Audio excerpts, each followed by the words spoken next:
Hey guys, Arnav back with another video because if you're watching this around the time when I posted my other video, I also made one on electron spectrometry. I think I'm gonna post them at the same time, so do watch that if you have time. But regardless, this one is on periodic trends. So we analyze what happens to different trends as you move down the periodic table or across it. And thank you again for clicking on the video, and let's get right into it. Without further ado, the three J-pop song recs for today are Child Days by Bloom Vase, Kickback by Kenshi Yonezu, and Encore by Yoasobi. The last one I stumbled across on YouTube a few days back, but I think it's quite a banger, so do tell me what you feel about it in the comments. Now let's move on to the academics. Alright, so Coulomb's law is something that most of you have probably already done in class, and it's quite a basic concept that I should have covered earlier, but better now than never, right? So let's go over Coulomb's law real quick. It's a law that basically talks about attraction between two entities. And it says that when they're closer to each other, they're more attracted to each other than they would have been if they were farther than each other. And the other factor that contributes to attraction is the difference in charge. So let's say if this entity is really positively charged and this one's really negatively charged, they're going to be quite attracted to each other, as the law states. And the opposite also applies, where if this one has no charge and this one has no charge, they're not going to be as attracted to each other. So greater difference in charge is equal to greater attraction, and smaller distance also equals greater attraction. Now, let's move on to the first periodic trend. All right, the first one we have is atomic radius. And the trend is that as you move across the periodic table, atomic radius is going to decrease, and as you move down the periodic table, the atomic radius is going to increase. Now, before we talk about the trend, what is atomic radius? It's just the distance between the nucleus and the outermost or valence electron. Now, the reason it decreases as we move left to right is because we are not adding any new shells of electrons, because as we talked about in electron configuration, which I've made a video on before, electrons are arranged in shells. And as we move from left to right, we are increasing the number of protons, but we are not really increasing the number of shells of electrons. So what's that going to cause is for the protons to increase and have a greater pull on the valence electrons, and that's just going to keep on decreasing the atomic radii as we move from left to right. But as we move from top to bottom, what happens is that, yes, we're increasing the number of protons, but we're also increasing the number of valence electron shells. As you can see, we got the 1s shell, and then we got the 2s shell, and 3s, 4s, 5s, so on. So the number of energy levels keeps increasing, right? We are going outward in terms of shells.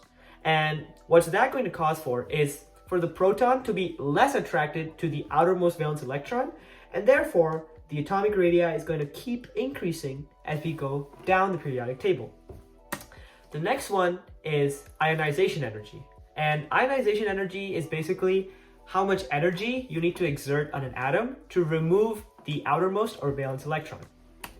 Now, the trend here is that ionization energy increases as you go across the periodic table, and it decreases as you go down the periodic table.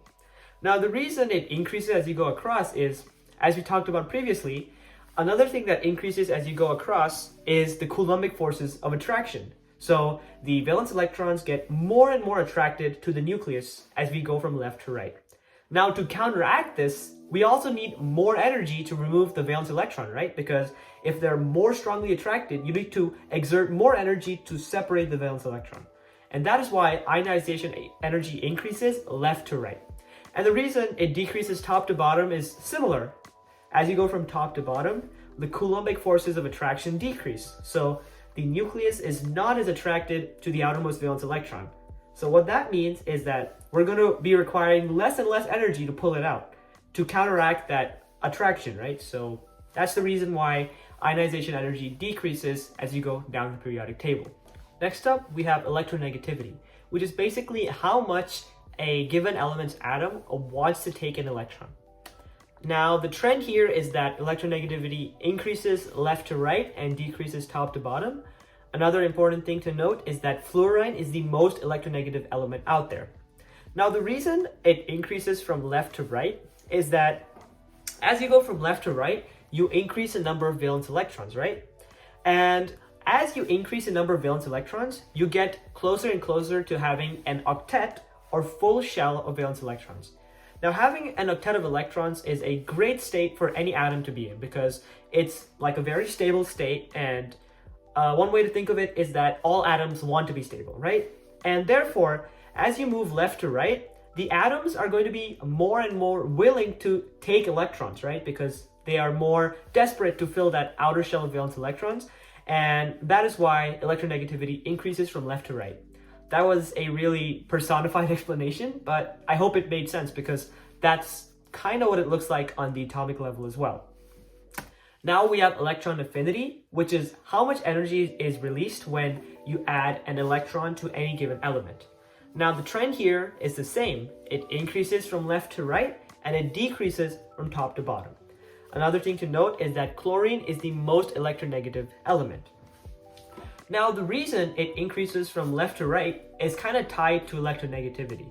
We know that as we go from left to right, atoms are more likely to take electrons from others, right? To fill that outer shell of electrons. Well, as you are like getting closer to that goal, if you're an atom, let's say like I'm an atom and I'm hella electronegative and I want to take an electron, right? Well, as you like are on that electron hunting journey and you're taking in more and more electrons, the moment you like achieve full stability, when you like buy or take that electron in and you complete that octet, that's going to release energy. Because this is something we cover later, but breaking bonds requires energy and making bonds releases energy. Therefore, the closer you are to making an octet of electrons, the more energy you will release when you actually get that electron. So that's another personified way to go about it, but I hope it made sense. So yeah, that's electronegativity and electron affinity. I just wanted to put in this small clip to summarize the trends.